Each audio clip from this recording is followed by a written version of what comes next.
know is that before Broadway shows actually show up on the Great White Way, there in New York, Times Square, all the lights and all that, they generally have to go through a process called having a workshop, because you have to sort of develop the play or the musical, and you have to get producers to sign on and do some casting and see how it works when you're just kind of sitting around doing it. And he is one of only 3 people who really originated that at the very, very beginning, and was cast at the very beginning when it was just at the workshop stage. So he has been with it throughout, has done several national tours, just got off tour like a week ago.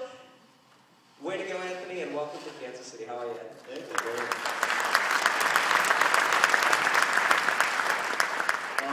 I'm still incredibly moved and grateful to you guys for the heart and soul and spirit and joy and love that you brought to this. And Michael Greif, our original director, has always said that this show makes people better people from having done it, and it seems like that's happening to you, and that's incredible that you've let it into you and that you're sharing it with all these people. So thank you very, very, very much. It's really incredible. Thank you.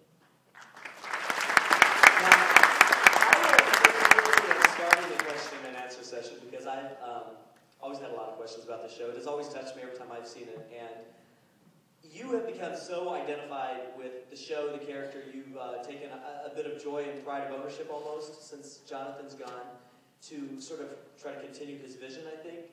In these years that it has continued on, are there any huge changes that you have seen or that you would like to see as the show continues?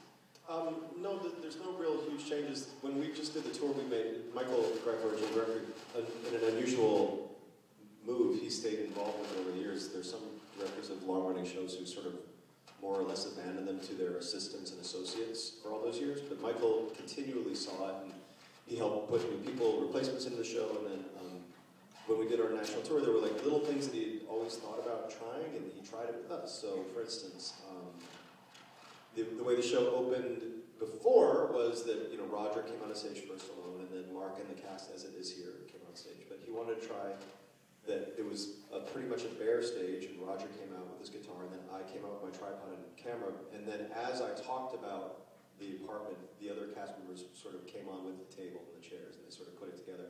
That was just an interesting way to do it that he'd always experimented with, and we felt like it was an interesting experiment that worked for us.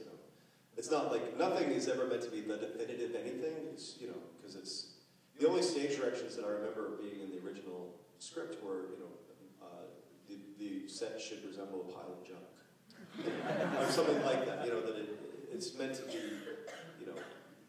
very open interpretation. Then one other little change that he made that we tried in rehearsal in the room, and the first time we did it felt right, was in the funeral scene.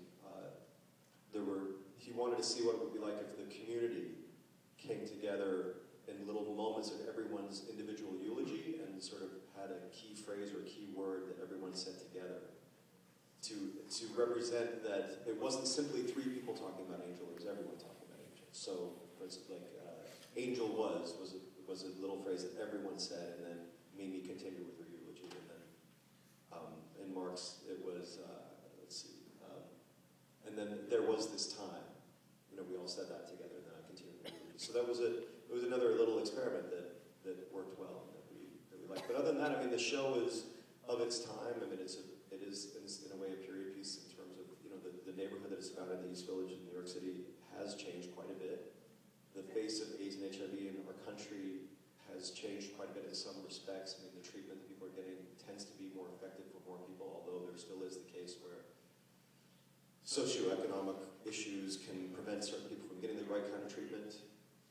But there are many, in the time when Roger and Mimi in this case are infected, it is much more likely that a young person in their 20s, if they're infected, the chances are slimmer for them that they will have a long life. Although I do know people who were HIV positive for years before the protease inhibitors and were healthy for years and are still healthy. So you never know also.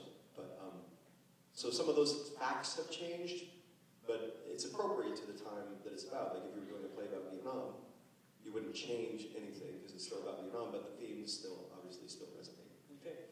Now we are going to have some people with microphones going around in the audience, so if you guys have any questions, start thinking of those. But I do want to give the cast, you guys have gone through this incredible process of learning this music, put on this show. You still have another weekend to go if you guys want to come back. So, anyone on stage have a question for